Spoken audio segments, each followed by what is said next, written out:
Continuando con el estudio anatómico de la cabeza, vamos a estudiar lo que sería el cráneo. El cráneo está constituido por lo que sería la calvaria o la bóveda del cráneo. También va a tener lo que sería la base de esta bóveda craneal o la calvaria. Y por último, en su parte anterior e inferior tenemos lo que sería el esqueleto facial. Entonces son los tres elementos que van a formar el cráneo. Si vamos, este cráneo lo vamos viendo por vistas, ¿sí?, normas o caras. Vamos a empezar con la norma anterior y después veremos la norma lateral, la superior, una posterior, y después ya nos vamos a ver la cara inferior, y ya dentro de lo que sería la cavidad craneal veremos la base y el techo de esta cavidad craneal. Si empezamos con la cara anterior, que es una de las más conocidas, tendríamos aquí lo que sería el borde orbitario superior, que lo van a estar formando los huesos que van a formar el frontal. ¿Sí? Aquí sería el borde orbitario superior, y aquí tendríamos propiamente lo que sería la región de la frente. En esta zona de la región de la frente, ¿sí?, entonces sería el frontal, que va a formar hacia abajo el borde superior de la órbita. Vamos a poner aquí borde superior orbitario formado por el frontal, borde superior orbitario. A nivel de este borde superior orbitario, en la unión del tercio interno o tercio medial con el tercio intermedio, tendríamos aquí una pequeña escotadura que a veces es un orificio, que sería el foramen, ¿sí?, o la escotadura supraorbitaria. Entonces vamos a poner aquí el foramen supraorbitario, que a veces es una pequeña escotadura. Este foramen supraorbitario, entonces estamos viendo que está en el frontal, en relación con el borde superior de la órbita.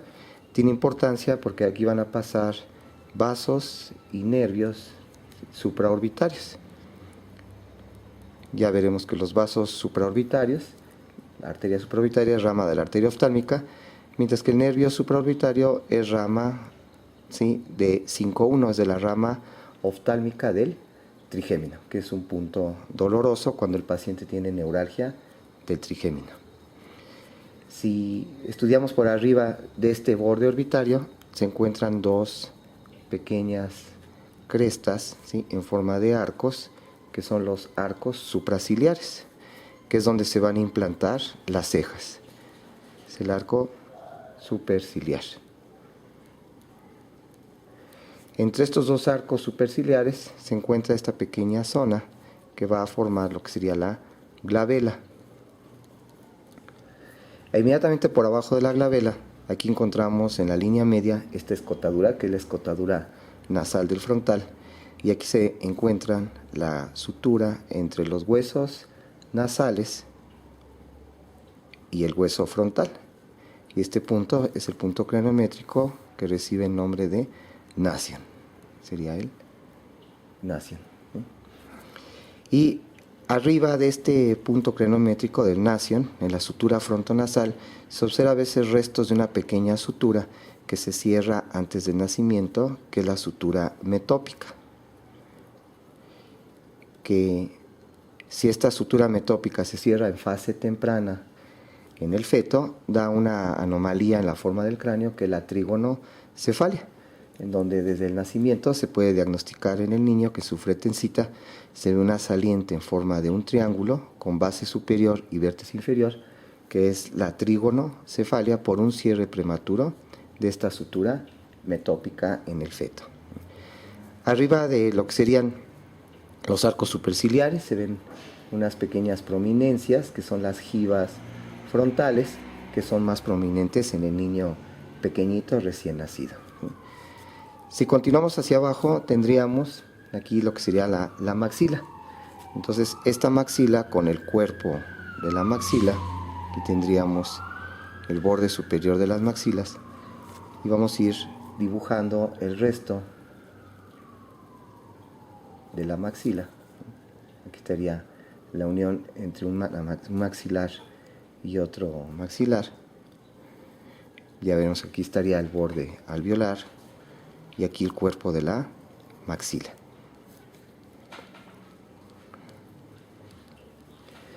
De este cuerpo de la maxila vamos a observar que hacia arriba va a formar el borde inferior de la órbita formado por la maxila, y hacia arriba y medialmente presenta una saliente, una prolongación que va a recibir el nombre del proceso frontal.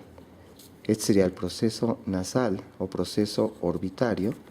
Es el proceso orbitario de la maxila. El proceso orbitario de la maxila o proceso frontal de la maxila, que se va a unir al frontal hacia arriba y hacia adelante se va a articular con los huesos nasales, y hacia atrás se va a articular con un hueso que forma parte de la pared medial de la órbita, que es el hueso lagrimal o hueso unguis. Entonces aquí tendríamos el hueso lagrimal en la pared medial de la órbita. Por otro lado, este cuerpo de la maxila hacia arriba, pero ahora lateralmente, presenta otro pequeño proceso, ¿sí?, que es el proceso cigomático de la maxila. Aquí tendríamos este proceso cigomático de la maxila. Cigomático de la maxila. Bien. Este proceso cigomático de la maxila, como su nombre lo dice, se llama proceso cigomático porque se va a estar articulando con los huesos que van a formar lo que sería propiamente el malar o el cigoma, que es el cigomático,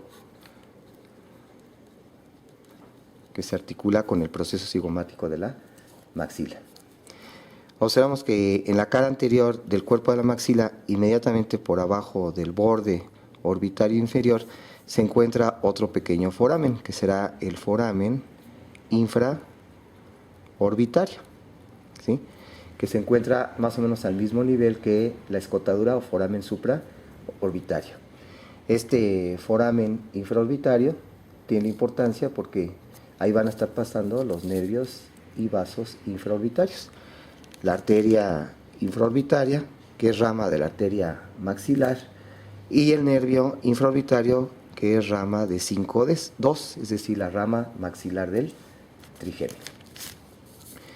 Por otro lado, vemos que este cigomático se va a estar articulando con el frontal, con lo que se denomina el proceso cigomático del frontal, que se va a articular con el hueso cigomático y que van a estar formando lo que sería el borde lateral de la órbita. Entonces ya estamos viendo que el borde superior de la órbita lo forma el frontal, el borde lateral, la unión del proceso cigomático del frontal con el malar, y el borde inferior lo está formando el cuerpo de la maxila, articulándose también lateralmente con el cigomático, y el borde medial de la órbita lo está formando el proceso orbitario o el proceso frontal de la maxila. Entre los huesos nasales hacia arriba y inferolateral encontramos, ¿sí?, una pequeña fosa que sería la fosa piriforme. Entonces sería lo que se recibe el nombre de la fosa piriforme o apertura piriforme. Tenemos la apertura piriforme porque tiene forma de pera. Y aquí es donde se va a estar insertando los cartílagos que van a formar la pirámide nasal. Aquí en el fondo observo el tabique nasal que va a estar separando las dos cavidades nasales, que en su porción ósea está formado hacia arriba por lo que sería la lámina perpendicular del etmoides y hacia abajo articulándose con el vómer, que son los dos huesos más importantes que forman parte del tabique nasal. A los lados de las paredes de las cavidades nasales encontramos dos huesos independientes que se están articulando con la cara medial del cuerpo de la maxila, que es la concha o cornete inferior. Entonces aquí tengo la concha inferior, que es un hueso independiente que decíamos se articula con la cara medial de la maxila. Hacia la porción inferior de esta apertura piriforme tenemos una pequeña saliente en donde se están uniendo las dos maxilas, que va a ser la espina o cresta nasal. Entonces tengo aquí la espina, la cresta nasal, y esta cresta nasal, ¿sí?, termina, ¿sí?, en un pequeño piquito que sería la espina nasal anterior. Esta es la espina nasal anterior, ¿sí?, que proviene de la cresta nasal, que se extiende por todo el piso de la cavidad nasal y que hacia adelante termina en la espina nasal y que es fácilmente palpable en la base de la pirámide de la nariz, ¿no? Si continuamos más hacia abajo, vamos a poner aquí otro hueso. Primero, aquí estaría el borde alveolar de la maxila, donde estarían articulándose la arcada dentaria superior, y hacia abajo tendríamos lo que sería la mandíbula. Entonces aquí tendríamos la mandíbula con sus porciones posteriores, que son las ramas de la mandíbula, y hacia adelante el cuerpo de la mandíbula, y la unión de la rama con el cuerpo formando el ángulo o gonión de la mandíbula. Entonces aquí sería el cuerpo de la mandíbula, la rama que es vertical, rama mandibular, y la unión de los dos, el ángulo de la mandíbula, o también denominado el gonion. Este cuerpo de la mandíbula, ¿sí?, tiene la característica que presenta su porción alveolar, que es la porción superior, la porción alveolar, y que es la que se va desgastando en el paciente ancianito, ¿sí?, cuando va perdiendo lo que serían las piezas dentarias. Entonces tenemos la porción alveolar del cuerpo de la mandíbula, la porción alveolar. Y abajo pondríamos propiamente lo que sería el cuerpo de la mandíbula, donde se encuentra otro pequeño orificio que se encuentra a nivel del foramen supraorbitario, infraorbitario, que es el foramen mental, donde van a pasar los vasos y nervios mentonianos, ¿sí? El nervio mentoniano, rama terminal de 5-3, es decir, de la rama mandibular del trigémino. Y aquí es donde tenemos los tres puntos dolorosos de la neuralgia del trigémino: el punto supraorbitario, infraorbitario y el punto mentoniano o mental, donde va pasando también la arteria mentoniana, que ya veremos que son ramas, ¿sí?, de la arteria maxilar interna. Entonces, esas serían de las principales características que podemos ver en esta cara, ¿sí?, anterior. Podemos aprovechar para ver también elementos que están dentro de la órbita. Entonces, dentro de la órbita vamos a observar que el techo de la órbita va a estar formado principalmente por la porción orbitaria o porción horizontal del frontal. Esta es la porción orbitaria del frontal, que se unen a nivel del borde orbitario superior, entre la porción vertical o escama del frontal, que es la vertical, y la porción horizontal del frontal, que hacia atrás y medialmente se va a estar articulando con el ala menor del esfenoides. Entonces, estos son los dos elementos importantes que forman el techo de la órbita. En la base del ala menor del esfenoides se localiza un pequeño orificio, que es el orificio o el canal óptico. Este es el canal óptico que comunica la cavidad orbitaria, ya veremos, con la fosa craneal media en el piso de la cavidad craneal, y que por este canal óptico pasa la arteria oftálmica junto con el nervio óptico. Si seguimos estudiando aquí la órbita, se observa que el piso de la órbita lo va a estar formando la cara superior del cuerpo de la maxila, mientras que lo que sería la pared lateral de la órbita lo va a estar formando el ala mayor del esfenoides, ¿sí?, hacia atrás, y hacia adelante lo está constituyendo el hueso cigomático. Aquí tendríamos el hueso cigomático formando parte de la pared lateral de la órbita. Entre el ala menor del esfenoides, que está forma parte del techo, y el ala mayor del esfenoides, que decíamos forma parte de la pared lateral de la órbita, se encuentra una pequeña fisura así alargada, que es la fisura orbitaria superior. Esta fisura orbitaria superior también está comunicando la cavidad orbitaria con la fosa craneal media, y ya observaremos que ahí pasan varios elementos importantes que comunican, ¿sí?, a la cavidad orbitaria, como serían los nervios craneales que van a inervar a los músculos extraoculares e intraoculares, como es el oculomotor, el troclear o el cuarto, y el sexto o abducens. Y también el nervio que le va a dar sensibilidad a los elementos que están dentro de la órbita, como sería 5.1, es decir, la rama oftálmica del trigémino, que ya decíamos que da parte de los nervios supraorbitarios. Y también pasan las venas oftálmicas que drenan la sangre de los elementos intraorbitarios y que van a desembocar al seno cavernoso, así como una pequeña arterita, que es la arteria meningia recurrente. Estos son los elementos que pasan por la fisura orbitaria superior, antes denominada hendidura esfenoidal. Por otro lado, entre el elemento que forma el piso de la cavidad orbitaria, que es la maxila, y el ala mayor del esfenoides, que está en la pared lateral, vemos que de esta pirámide se encuentra otra fisura, que es la fisura orbitaria inferior.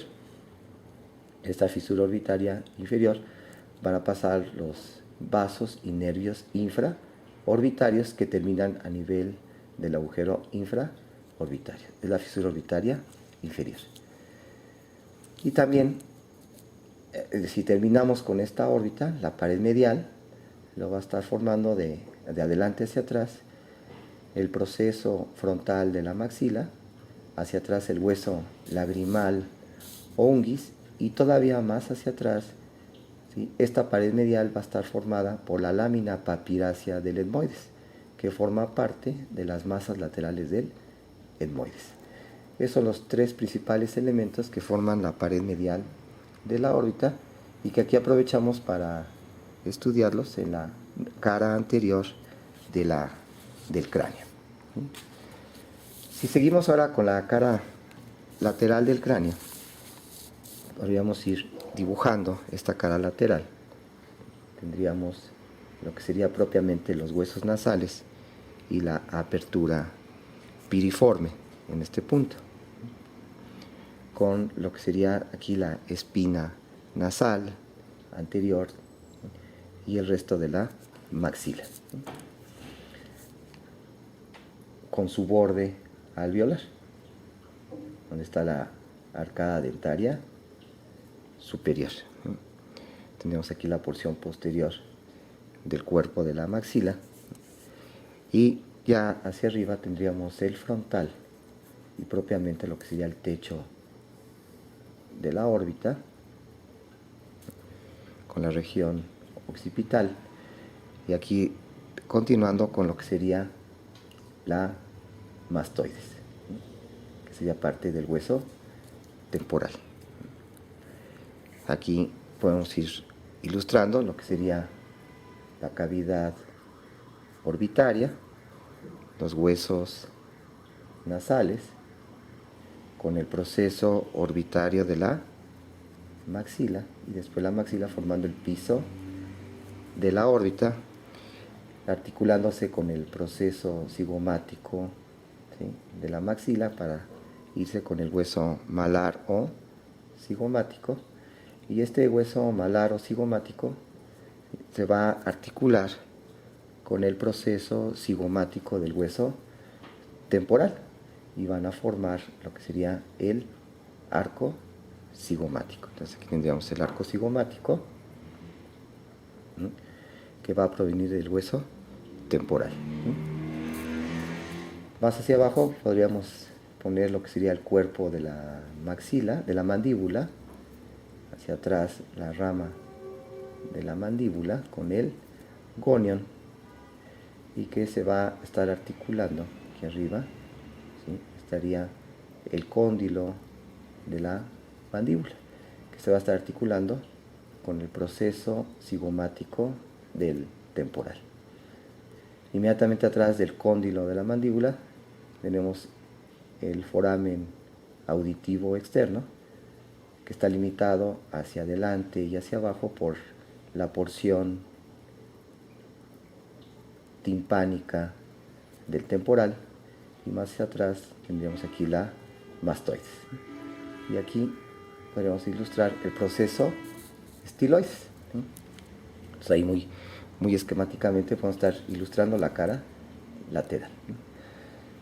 Aquí medialmente a lo que sería el arco cigomático, vamos a ir dibujando aquí parte de lo que sería el ala mayor del esfenoides, que hacia arriba se va a estar articulando con el frontal y el parietal, y hacia atrás con la porción escamosa del temporal, y más hacia atrás esta escama del temporal articulándose con el occipital. Entonces podemos ya ir explicando aquí los elementos que forman esta norma lateral del cráneo. Entonces te decíamos aquí los huesos nasales. Los huesos nasales hacia adelante en la línea media con lo que sería el nacio, la estructura fronto-nasal. Aquí estaría el agujero supraorbitario y aquí el agujero infraorbitario, y más abajo el agujero mental o mentoniano. La espina nasal anterior con la apertura piriforme, el borde alveolar de la maxila y el borde alveolar de la mandíbula con el agujero o foramen mental. Tendríamos aquí el ángulo de la mandíbula, la rama mandibular, y hacia arriba esta rama mandibular, hacia adelante lo que sería el proceso coronoides, es el proceso coronoides de la mandíbula, que ya veremos ahí se inserta el músculo temporal, atrás una escotadura, y que termina en el cóndilo o en el proceso condilar de la mandíbula. Es el cóndilo de la mandíbula. Decíamos que el hueso cigomático hacia atrás se articula con el proceso cigomático del temporal y forman entre los dos el arco cigomático, que serían como las asas de la calavera. Este arco cigomático, en el proceso cigomático del temporal, es cuando nace del temporal hacia su cara inferior, se encuentra una pequeña fosita, que es donde se va a articular propiamente el cóndilo de la mandíbula. Entonces, esta es la fosa mandibular, donde se va a articular el cóndilo de la mandíbula y van a formar la articulación temporomandibular.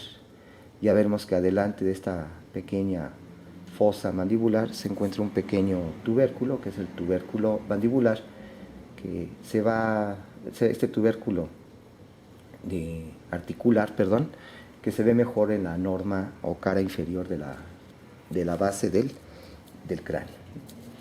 Tendríamos aquí la porción vertical del frontal o escama del frontal, que hacia atrás se va a articular con el parietal formando la sutura coronal, y por otro lado el parietal hacia abajo se articula con la porción escamosa del temporal. Y por delante de esta porción escamosa del temporal tenemos el ala mayor del esfenoides, que ya decíamos forma parte de la pared lateral de la órbita, pero que también se observa aquí en esta vista lateral del cráneo. Y aquí se forma un punto craniométrico importante, que es el terion, que viene de ala, porque efectivamente se relaciona con las alas mayores del esfenoides. Entonces este terion lo van a estar formando, ¿sí?, el frontal, el parietal, junto con la escama del temporal y sobre todo las alas mayores del esfenoides. Ya vemos que endocranialmente aquí se encuentra pasando la rama anterior de la arteria meningia media. Por otro lado, entre la porción mastoidea, la porción o parte mastoidea del temporal, que es una prolongación hacia abajo, que termina en esta estructura triangular que podemos palpar fácilmente por atrás del pabellón auricular, que es el proceso mastoideo, de la porción mastoidea, ¿sí? Esta porción mastoidea se articula hacia atrás con la escama del occipital y hacia arriba con el parietal y forman otro punto craneométrico que es el asterion. Entonces, este es el asterion, otro punto craneométrico, que en el feto, a nivel del asterion, se encontraría una fontanela, que es la fontanela posterolateral, y a nivel del terion, también en el feto, se encontraría la fontanela anterolateral. No hay tejido membranoso y son centros de osificación intramembranosa de la bóveda craneal, pero que se cierran antes del nacimiento y que pueden persistir en el caso de que haya una hidrocefalia congénita. Por abajo de la escama del temporal observo la formación de un conducto, que es el conducto auditivo externo, cuyo techo y pared posterior lo forma la escama del temporal, mientras que la pared anterior y el piso de este conducto lo va a constituir la porción timpánica, del temporal. Y que inmediatamente por delante esta porción timpánica del temporal se localiza la articulación temporomandibular, que la podemos palpar si introducimos nuestro dedo índice en el conducto auditivo externo y dirigimos el pulpejo del dedo hacia adelante y abrimos y cerramos la boca, se siente perfectamente cómo se está movilizando la articulación temporomandibular. Por último, tendríamos que de aquí, de lo que sería el proceso cigomático del frontal, hacia atrás se puede ir palpando una cresta y después forma una línea de un arco hacia arriba, ¿sí? Que se continúa con el parietal, que es la línea temporal superior. Y esta línea temporal superior se llama temporal, que aunque esté en el parietal, es donde se va a insertar la aponeurosis que cubre al músculo temporal, que va a ser como una especie de un abanico que se va a estar insertando en lo que sería la línea temporal superior. Y abajo de ella, paralela a ella, se encuentra otra línea menos marcada, que sería la línea temporal inferior, que también se continúa con la cara superficial del parietal y donde se inserta el resto del músculo temporal, que hacia abajo pasa profundamente al arco cigomático para insertarse en el proceso coronoides de la mandíbula. Entonces serían los elementos importantes que vemos en la cara lateral. Podemos estudiar ahora la cara superior del cráneo. Entonces si vemos por arriba el cráneo, ¿sí?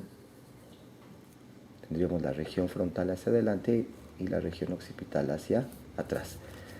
Entonces esto es frontal y aquí estaría el occipital. Entonces aquí se ve una pequeña porción de la escama del occipital y aquí adelante estaría todo el frontal. Entonces el diámetro transverso biparietal, es decir, aquí estaría el parietal derecho, el parietal izquierdo, el diámetro biparietal queda hacia un plano posterior y es el diámetro mayor, que en el recién nacido mide aproximadamente menos de 10 centímetros, que sirve para ir midiendo si la pelvis es una pelvis útil para el trabajo de parto, ¿sí? Aquí tendríamos la escama del frontal y aquí la escama del occipital, ¿sí? Tendríamos la sutura coronal o frontoparietal hacia atrás, la sutura lambdoidea o sutura parieto-occipital. Tenemos un punto craniométrico en este punto entre el frontal y los dos parietales, que es el bregma, y hacia atrás entre la sutura sagital o biparietal y el occipital, ¿sí? Otro punto, ¿sí? Que sería el lambda, el punto lambda, de la letra lambda del alfabeto griego, ¿sí? Entonces hay que tener en cuenta que estos puntos están cerrados, pero en el recién nacido, todavía hasta un poco antes del año de edad, persisten en estos puntos, tanto bregma como lambda, lo que serían las fontanelas en el niño. Una fontanela anterior que está formada de tejido membranoso y que tiene forma de un rombo, que es la fontanela lambdoidea, pero la fontanela bregmática o fontanela anterior, y hacia atrás otra fontanela pero que tiene forma triangular, que sería la fontanela posterior o lambdoidea, ¿sí?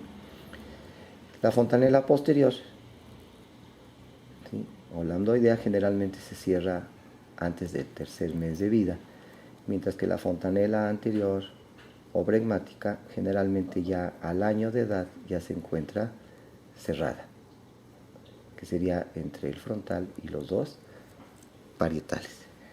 Entonces lo que dicen las mamás de la mollera, y se encuentran muy grandes estas fontanelas cuando el niño tiene una macrocefalia, es decir, un cráneo muy grande y que generalmente es secundaria a una hidrocefalia congénita, y entonces esa macrocefalia provoca un retardo en el cierre de estas fontanelas, ¿sí? Por otro lado, las suturas del cráneo, que sabemos que de la bóveda craneal son suturas, son articulaciones fibrosas en forma de sierra, dentadas, se cierran aproximadamente entre el año y medio y 2 años de vida postnatal, y que son también las que permiten el crecimiento del cráneo. El crecimiento del cráneo generalmente se da perpendicular al eje de las suturas. Entonces, cuando estas suturas todavía están permeables, todavía antes de los 2 años de edad, la sutura coronal y la sutura lambdoidea o parieto-occipital van a permitir el crecimiento del cráneo en sentido antero-posterior, mientras que la sutura sagital permite el crecimiento del cráneo en sentido lateral. Cuando existe un cierre prematuro de estas suturas, que se denomina cráneo-sinostosis, lo que va a provocar son anormalidades en la forma del cráneo. Y una de las craniosinostosis más frecuentes es la agenesia o el cierre prematuro de la sutura sagital. Entonces, lo que va a provocar es que ya no crezca el cráneo en sentido lateral, pero entonces tiende a crecer en sentido antero-posterior. Entonces se presenta en los niños que tienen un diámetro antero-posterior muy grande de su cráneo. Pues tenemos aquí una vista lateral de este niño, y entonces lo que va a pasar es que va a tener un cráneo muy grande en sentido antero-posterior, y tiene la forma como si fueran de un barquito la cabeza de estos niños, ¿sí? Y sería lo que se denomina la escafocefalia, que quiere decir en forma de barco o de nave, la escafocefalia. Por otro lado, podemos tener otras craniosinostosis. Hay una craniosinostosis que es muy deformante, en donde no se desarrolla la mitad de la sutura coronal, que decíamos permite el crecimiento en sentido antero-posterior. Entonces, en estos casos, va a crecer en sentido antero-posterior solamente la mitad del hemicráneo, mientras que el otro lado va a permanecer, ¿sí?, reducido en su diámetro antero-posterior. Aquí estaría la nariz del niño, aquí estarían sus orejitas. Entonces vemos que se presenta un cráneo en forma oblicua, aplanado la región frontal de un lado, y el cráneo oblicuo se denomina plagiocefalia, que son de las craniosinostosis más deformantes, en donde generalmente llega la mamá porque le ve una especie de un tumor, una saliente muy grande del frontal de ese lado al niño y aplanado del otro lado, y es la denominada plagiocefalia o cráneo, ¿sí?, oblicuo.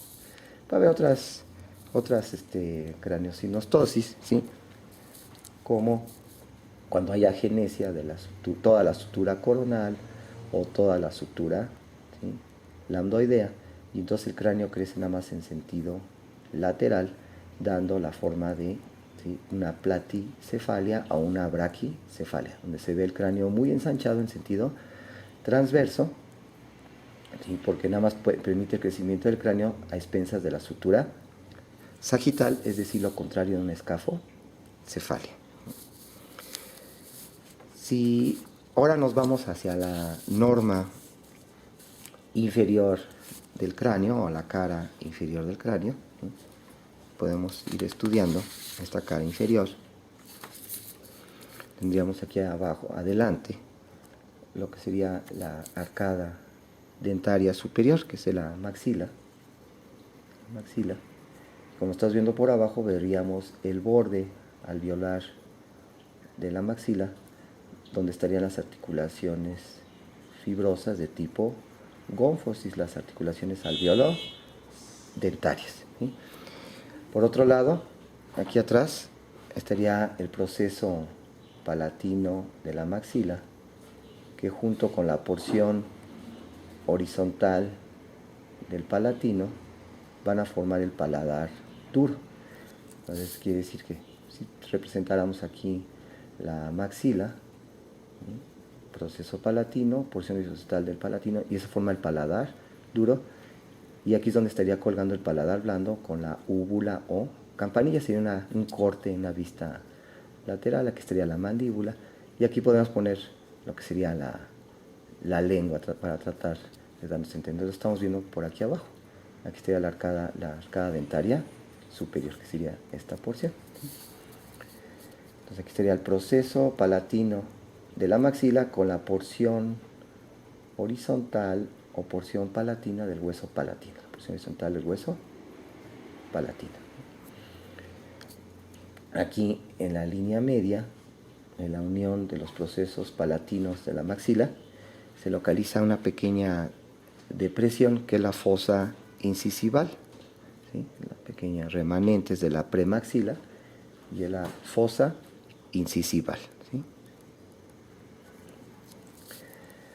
A nivel de la porción horizontal del hueso palatino, que también forma parte del paladar duro, aquí atrás tengo dos orificios, ¿sí?, lo que serían los forámenes palatinos, el foramen palatino mayor y el foramen palatino menor, ¿sí? Entonces aquí tendríamos el foramen palatino mayor y el foramen palatino menor, donde pasan los nervios palatinos, las arterias palatinas, los nervios palatinos, que son ramas de 5-2 de la rama maxilar del trigémino, y las arterias palatinas, que ya estudiaremos, que son ramas de la arteria maxilar, ¿sí?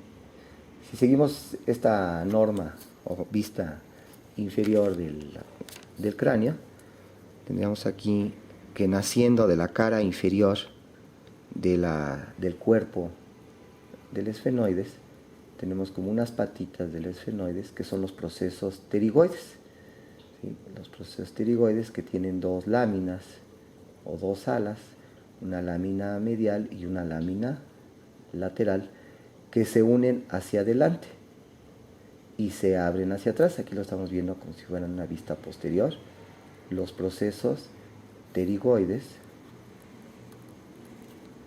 de ala, ¿sí?, pterigoides del esfenoides, que tiene una lámina medial o una porción medial y una lámina lateral, que se unen hacia adelante y hacia atrás están separados.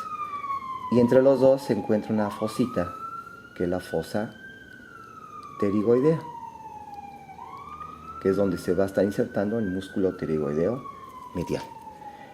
Aquí podríamos poner lo que sería el cuerpo del esfenoides. Todo esto sería la cara inferior del cuerpo del esfenoides, que hacia abajo se va a estar articulando con un hueso que está exactamente en la línea media, y que hacia abajo se va a articular con el paladar duro, y hacia arriba, ¿sí?, y atrás se articula con la cara inferior del cuerpo del esfenoides, que va a ser el vómer. Quiere decir que aquí estaría la apertura posterior de las cavidades nasales, que recibe el nombre de cuanas. Entonces las cuanas, ¿sí?, es el sitio donde se comunican las cavidades nasales con la nasofaringe y que están limitadas hacia abajo por la porción horizontal del hueso palatino, hacia los lados por la lámina medial del proceso pterigoides, hacia arriba el techo por el cuerpo del esfenoides y en la línea media, ¿sí?, las cuanas están limitadas por el hueso vómer. Atrás del cuerpo del esfenoides se va a estar articulando con el occipital, que ya veremos que es la porción, ¿sí?, basilar del occipital. Si dibujamos el resto de esta vista inferior, aquí estarían los huesos malares o cigomáticos que se van a unir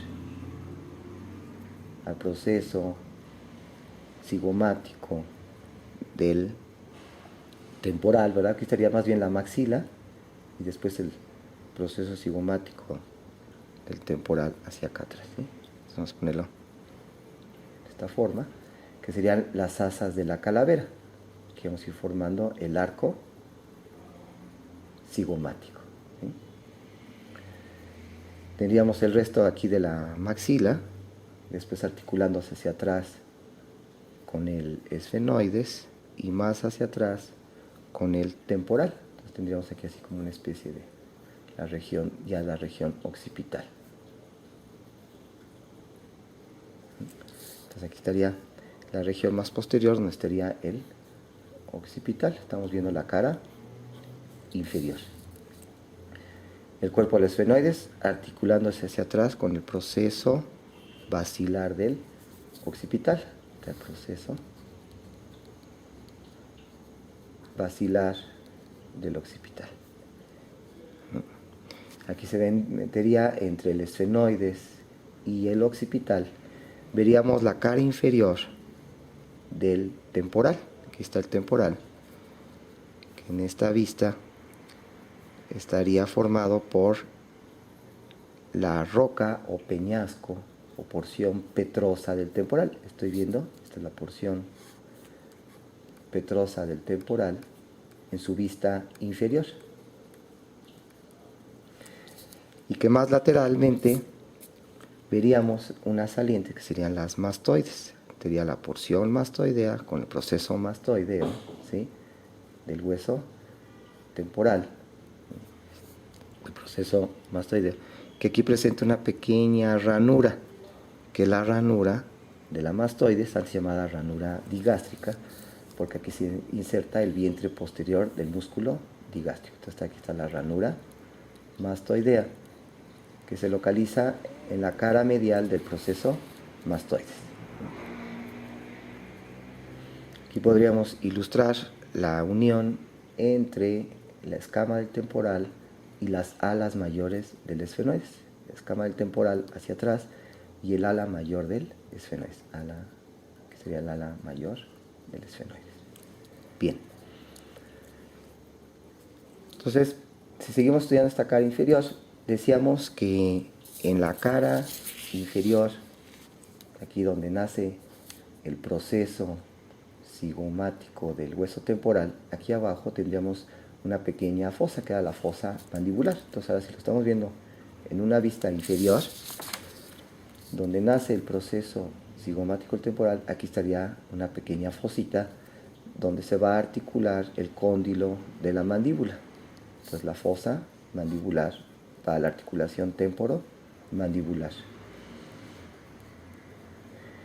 Y por adelante de esta fosita se encuentra una especie de un tope que evita que se luxe la mandíbula, que cuando se libra este tope se presenta la luxación de la mandíbula, que sería el tubérculo articular,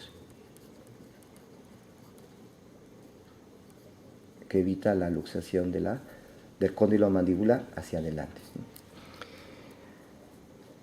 Se puede observar que medial a la mastoides y ligeramente hacia adelante de ella se encuentra una saliente en forma de una espina, ¿sí?, que es el proceso estiloides, ¿sí?, proceso estiloides, ¿sí? Entonces se va a localizar adelante, ¿sí?, y medialmente a lo que sería la mastoides. Ya veremos que este proceso estiloides Entonces proviene del temporal, de la cara inferior de lo que sería la porción petrosa o peñasco del temporal. Entre el proceso estiloides y la mastoides hay un pequeño orificio que puede encontrarse entre la mastoides y el estiloides. Se recibe el nombre del orificio estilo o el foramen estilomastoideo. El foramen estilomastoideo, que es por donde sale del cráneo el nervio facial. Ya vemos que el nervio facial sale de la cavidad craneal a través del foramen auditivo interno y después sale propiamente del cráneo a través del foramen estilomastoideo. Decíamos aquí que estaba la porción basilar del occipital, que hacia atrás se va a relacionar con este gran orificio que es el foramen magno, que está limitado por las porciones del occipital. Este foramen magno, ¿sí?, antes llamado agujero occipital, es donde va a estar pasando la médula oblongada, la porción más caudal del tronco cerebral. También va a estar pasando las arterias vertebrales y la porción espinal del nervio accesorio. Y también las arterias espinal anterior y espinales posteriores, así como la continuación de las meninges craneales hacia las meninges espinales. Vemos que de este proceso basilar del occipital, adelante de él se encuentra un pequeño tubérculo, ¿sí?, que es el tubérculo faríngeo del occipital, y se llama faríngeo porque ahí se va a estar insertando parte de los músculos de la faringe, así como su aponeurosis faríngea, el tubérculo faríngeo. Quiere decir que la faringe va a estar colgando aquí del proceso basilar del occipital en la base del cráneo.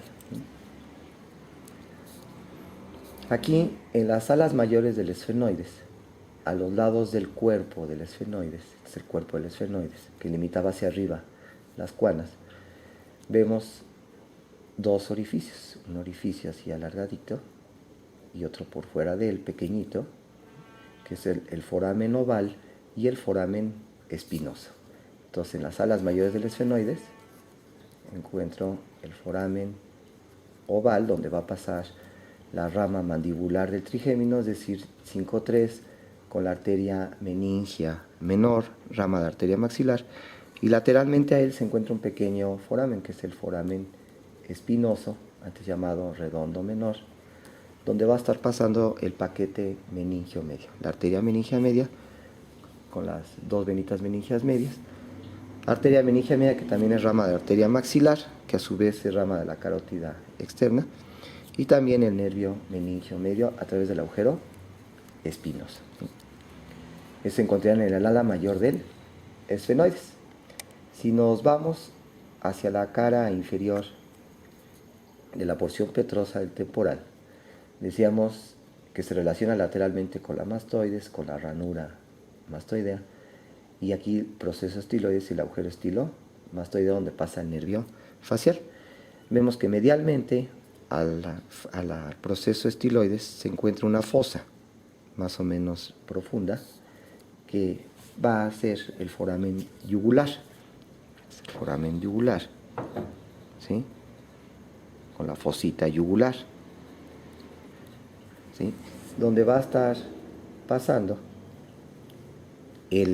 la vena yugular interna, ¿sí?, acompañada por el noveno glosofaringio, el noveno, el décimo, el vago, y el 11º, ¿sí?, el espinal, a través del foramen yugular, que presenta también una pequeña fosita, que es la fosita yugular, donde se presenta la dilatación superior de la yugular interna o golfo de la yugular interna, y que se relaciona con el piso, ¿sí?, de la caja timpánica, ¿sí?, por eso se llama la cara inferior de la caja timpánica, se llama la cara yugular.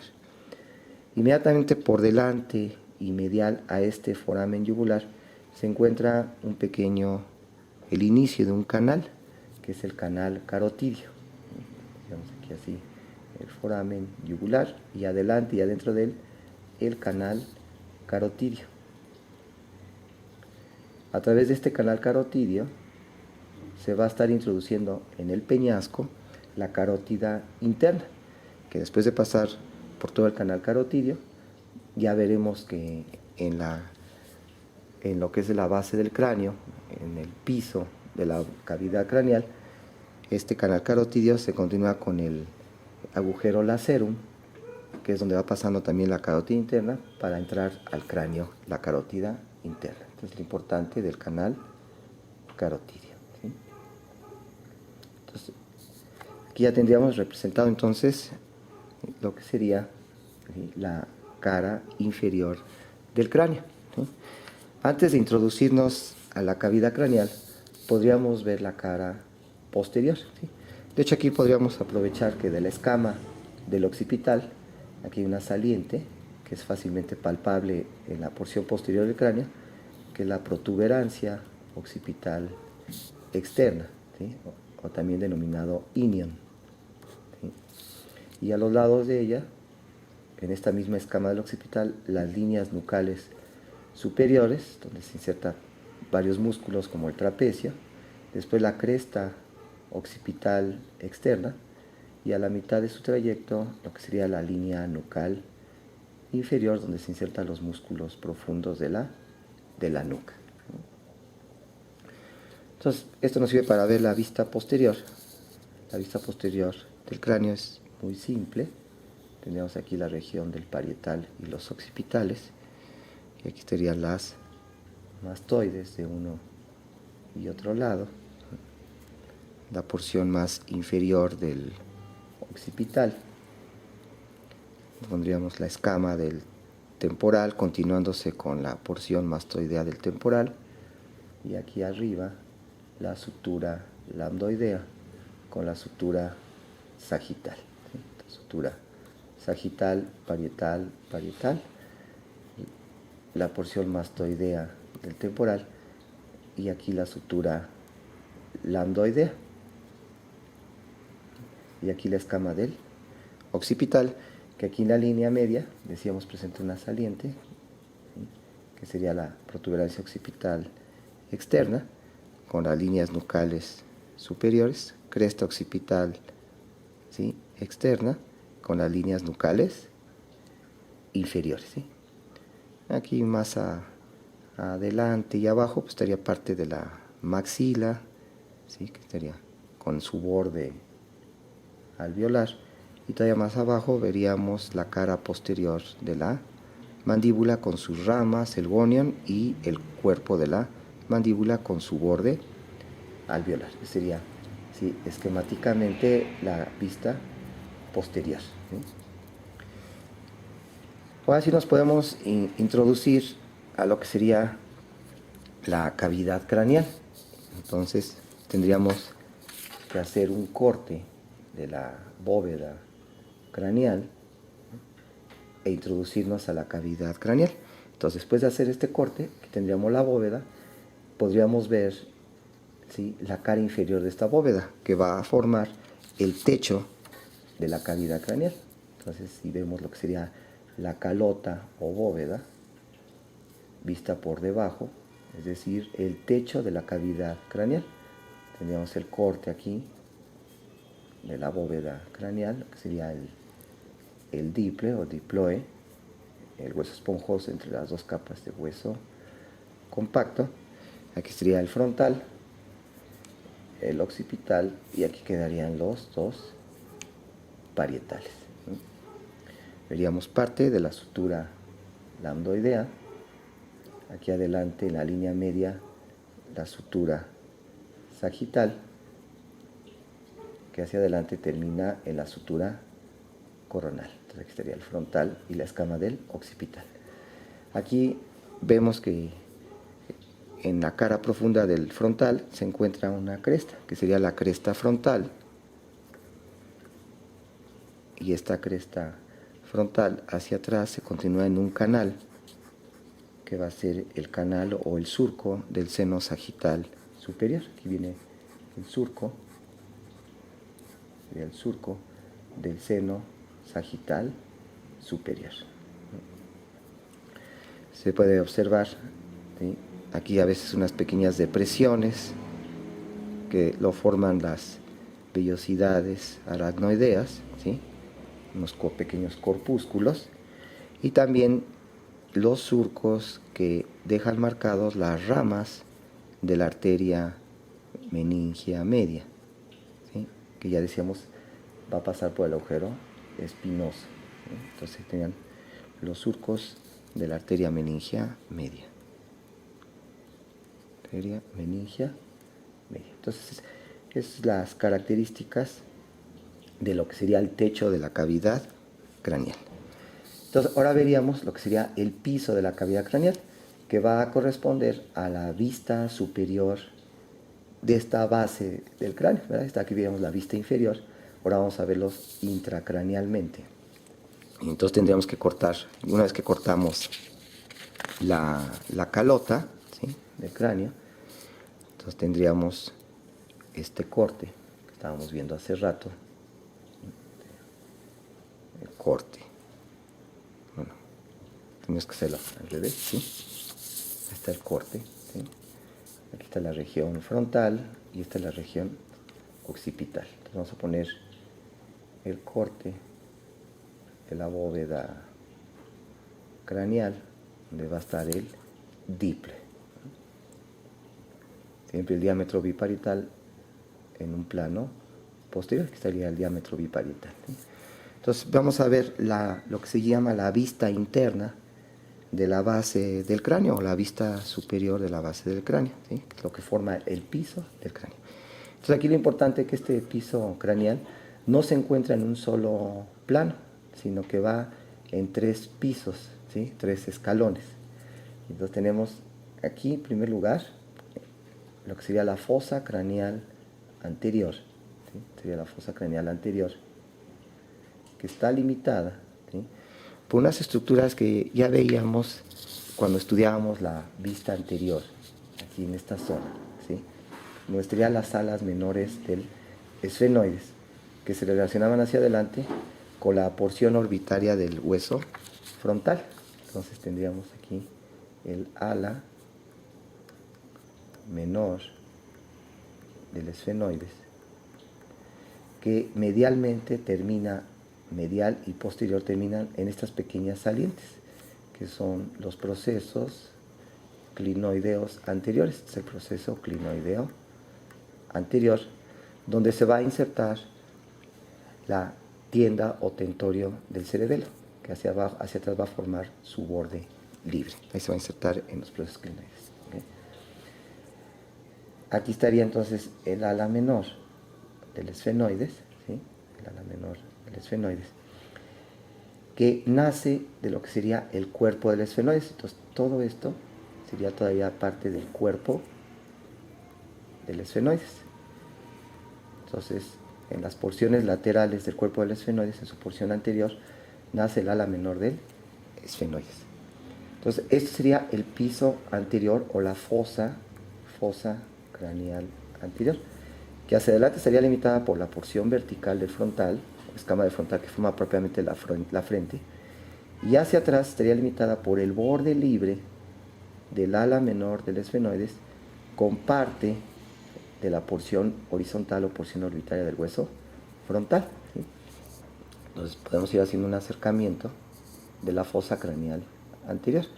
Entonces, ¿qué huesos forman la fosa craneal anterior? Lo forma el cuerpo del esfenoides, el ala menor del esfenoides, de hacia atrás, y aquí hacia adelante y en la línea media vamos a encontrar la lámina cribosa del etmoides, que tiene una saliente en la línea media, que es la cresta de gallo, o la crista gali. Esta es la crista gali o cresta de gallo, que es donde se va a insertar hacia adelante la falce o la hoz del cerebro, y que forma parte del etmoides, y que aquí se localizaría la lámina, ¿sí?, cribosa, la lámina cribosa del etmoides, del hueso etmoides, que quiere decir en forma de mariposa, ¿sí? Entonces, en esta lámina cribosa del etmoides se encuentran unos forámenes, que son los forámenes para el paso de las fibras que van a formar el nervio olfatorio. De tal manera que si me introduzco en uno de estos forámenes, voy a caer en lo que sería el techo de las cavidades nasales, la porción más alta de las cavidades nasales, que corresponde a lo que serían la porción olfatoria de la cavidad nasal. Y aquí está la crista Galli. Por delante de la crista Galli, aquí se encuentra un pequeño orificio, que es el foramen ciego. El foramen ciego es donde pasa una pequeña venita emisaria que va de la cavidad nasal y que se va a desembocar en el seno sagital superior. Pues aquí estaría la cresta, ¿sí?, frontal, que hacia arriba se abre para formar propiamente el canal o surco del seno sagital superior. Entonces el foramen ciego pasa una venita emisaria que va a desembocar al inicio del seno sagital superior. Quiere decir que toda esta porción que estamos viendo